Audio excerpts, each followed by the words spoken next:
Hello, I am Kimberly Nicole, and I'm here asking God rhetorical questions. So today is day one of my refuel in 14 days. Yep, refuel in 14 is what I'm calling it.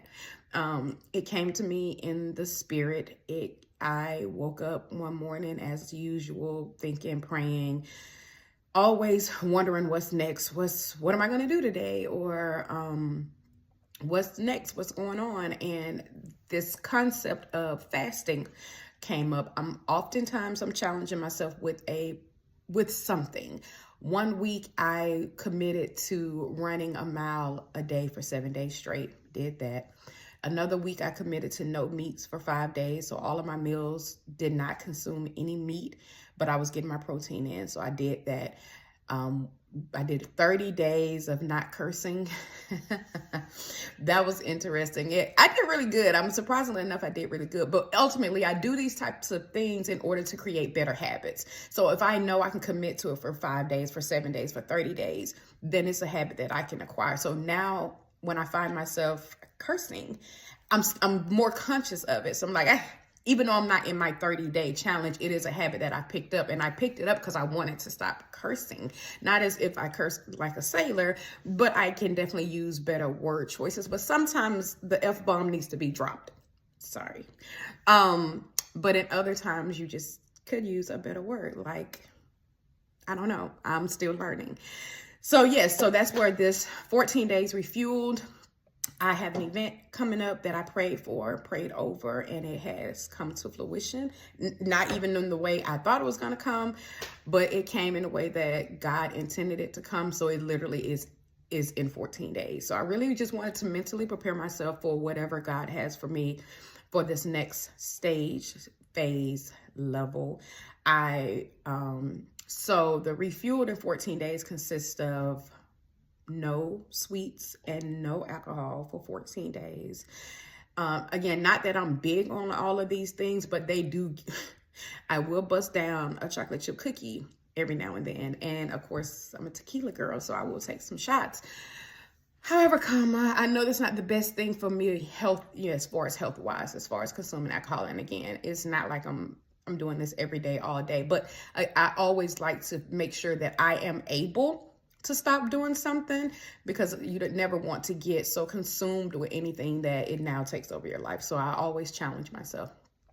So it's 14 days, no sodas. Well, no sweets and no alcohol for 14 days. Started, technically it's Tuesday, but it's Sunday, yesterday, which I'll insert clips of what I did yesterday, but it was day one. And 14 minutes of Bible study, right? So I have my Bible. Normally I do my Bible study on my phone, but I pulled out my trusty Bible that I received years ago. And so 14 minutes of Bible study, at least 14 minutes of reading a book of my choice. Currently I'm reading Blink. If you have not read this book, it is really good. I'm pretty not far in. I'm probably about a fourth of the way, and it's Blink, the Power of Thinking Without Thinking.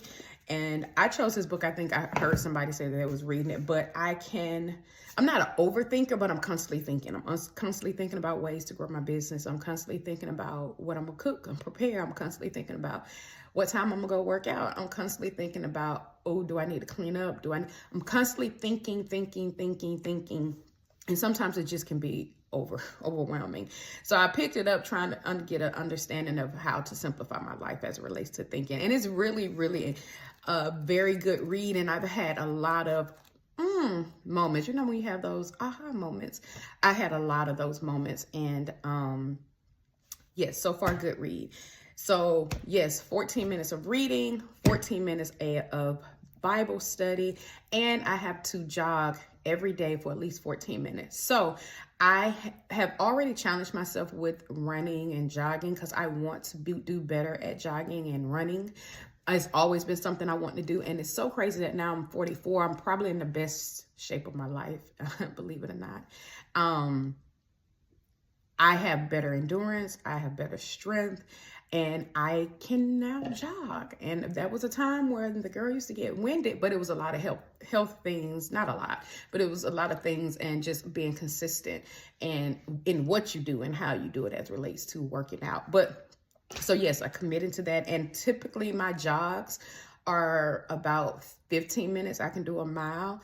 So with that, that translates to about a mile a day, which will be 14 miles in 14 days. But at least 14 minutes out of every day I have to jog, whether it's outside or on the treadmill. So yesterday I did my outdoor run, and I did it in 14.4 minutes, 44 minutes. So glad about that. So I'm thinking after 14 days, I will have my jog under 14 minutes, at least at 14 minutes.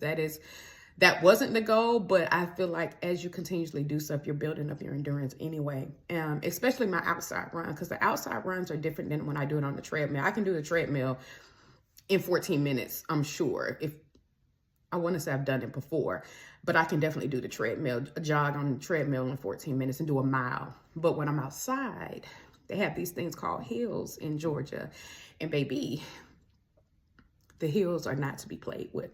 So, but yesterday I did it in 14.4 with hills, and it's this one particular hill that I never run. I always walk this hill, but I ran her yesterday, and I was so excited. Like, it's those little things that you overcome. It's like, I knew I could do it. Like, I just had to put my mind to it, but I knew I could do it, but the kid did it. So now I probably won't go run outside today, because technically today is day 2, but I'm giving y'all day 1 content in a sense. I probably won't go outside and run because I've waited too late and it's hot outside. So I'll just go and do it on a treadmill. And then the next 14 minutes is meditation. So I'm meditating in one increment every day for 14 days. So yesterday I meditated for 1 minute, because for those that have meditated or meditate, that is a process. That is a concept to clear your mind and not think, and just focus on your breathing and just relax yourself. And again, you're talking about a thinker who's always thinking about the next step. That is a challenge for me. So instead of me saying, I'm gonna do a 14 minutes of meditation for every day, girl, come on, cut the crap. Like, you know yourself. And I don't want to set myself up for failure. I definitely want to challenge myself. So I started with 1 minute increments. So yesterday, technically day 1 was 1 minute. And so I sat for 1 minute, and that was the longest 1 minute ever. But today it's going to be 2 minutes, because today is day 2. So every day I'm going up in increments. So on the last day, I will be to the point to where I have meditated for 14 minutes in that day. But again, everything comes in increments, and it comes as you challenge yourself, which will ultimately lead to better habits and consistencies and things that you need to be successful. So with that being said, I am about to get into my Bible study before I get into my day. And again, my concept really is going through. I keep a notebook. So I wrote down a number of questions just to myself as it relates to, like, who has God called me to be? Who has God placed in my life? Because yes, there's some people that had to scram. When will I hear you, God? So all of these type of questions, I'm doing research. Like, I'll look it up on my phone, on my iPad, and I'm recording from my phone. So I'll look it up on my iPad and find different scriptures. But what I found just in studying is you can't just read one scripture, right? Like, one scripture will say exactly what you want to say. But if you read what goes on before that scripture, it's like, So now I've gotten in the habit of, like, reading the entire chapter. And if the book is small enough, like, reading the book just to understand the story. And if you read it, now that I'm older, like younger when I was reading the Bible, it just didn't click. But now that I'm a little more spiritually mature, I can dissect better. Like, you may not understand all the words and all the people and all the towns and all of that. I probably don't pronounce them right most of the time in my head. But you understand the concept and you understand the stories. So I have read certain stories and I'm like, oh, they were so trifling. Like, they were still trifling back in the word. Like, you said that God told you this, but you knew God didn't say that to you. And then God was like, he lied. That is not what I said. So, of course, God didn't say it like that. But as I was reading it, that is what I was reading. Like, you tried it. You tried him. So they've been trying in the Bible since before our times. So yeah, that's what I'm about to work on right now.